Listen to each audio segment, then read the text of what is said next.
Thank you so much for watching Landom C Goes There. Please subscribe and hit the like button and the bell notification button. Buck Rogers and the 25th Century is an American science fiction adventure television series that was produced by Universal Studios. The show ran for 2 seasons between September of 1979 and April of 1981 on NBC. In this video, we're going to dabble a little bit into not just the TV series, but the feature film that started it all.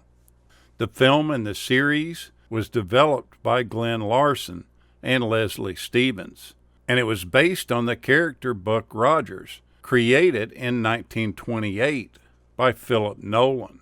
The first movie was a made-for-TV film that was released theatrically in March of 1979 as Buck Rogers in the 25th Century. That film made $21 million in the North American box office, prompting Universal to move ahead with a weekly series later that year. The theatrical film also served as the pilot and 2-part first episode for the series, which was entitled Awakening. Several of the scenes had to be edited because some of them used more adult dialogue in the film, including times where Buck refers to Wilma as ballsy, and he would later use a mild 4-letter word that had to be changed also. Also, some new and extended scenes were added to the TV version, including several scenes within Buck's new apartment. Including the 2-part pilot episode, the first season comprised 24 episodes, with 4 of the stories being 2-parters. The overall tone of the show was lighter than the pilot movie and showed a more positive picture of future Earth. The inner city was now known as New Chicago, and human civilization was established as having spread once again across the planet and also to the stars. After the original movie pilot, no reference of the barren radioactive wastelands was ever made. As a matter of fact, in several episodes, the world outside is shown as lush and green. Travel between the stars was accomplished with the use of stargates, artificially created portals in space that are similar in appearance to wormholes. Some people find the transit through these stargates to be physically unpleasant, and Buck's dislike for them is shown in many episodes.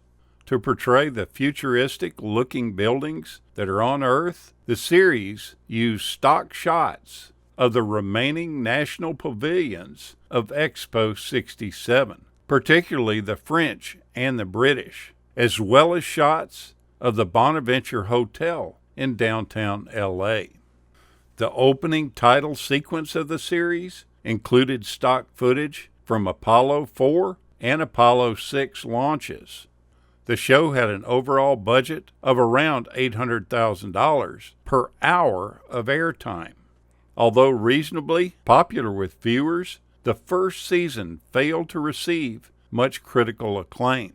One vocal critic of the series was the lead star, Gerard himself, who pushed for more serious storytelling, and he often clashed with the producers and the network over the show's overall tone and handling of the series. He would often refuse to perform some of the more comical lines in the script that he was given, complaining that Buck was just a wise-ass who was making one joke after another. Unhappy with the show's direction, the star of the show became increasingly difficult to work with, which led to tensions on the set. A meeting between the writers and script editors with him went badly. Gerard himself was threatened with legal action by the network if he continued to cause problems and hinder production of the show. He even stated that he hoped the series wouldn't be picked up for a second season because he had no wish to go through another season like the first one. During the production of the second season, it was delayed several months due to the actors' strike in 1980. They did make some changes in this season. The character of Wilma Deering was softened a bit as the producers attempted to tone down the militaristic image of her character, who often gave Buck orders. They decided that they wanted to make her more feminine. Another change for the second season was the sound of Tweaky's voice. Because of illness, Mel Blanc, who did the voice, was briefly replaced by someone else. After recovering, Blanc returned to the role for the final 6 episodes of that season, and there wasn't an explanation given for the change in Tweaky's voice. Moreover, the second season dealt with more serious concepts, such as evolution, ecology, pollution, war, nuclear power, and religion. Kurt Russell was the producer's first choice to play Buck in this series, but Russell was looking for movie roles because he didn't want to commit to another television series. This was probably a wise decision for him, as during the production of the second season, Russell landed the breakthrough movie role in the cult film Escape from New York, which would move him quickly to become a Hollywood A-list actor. Now, the highlight of the show was getting to watch Erin Gray each week in those spandex uniforms.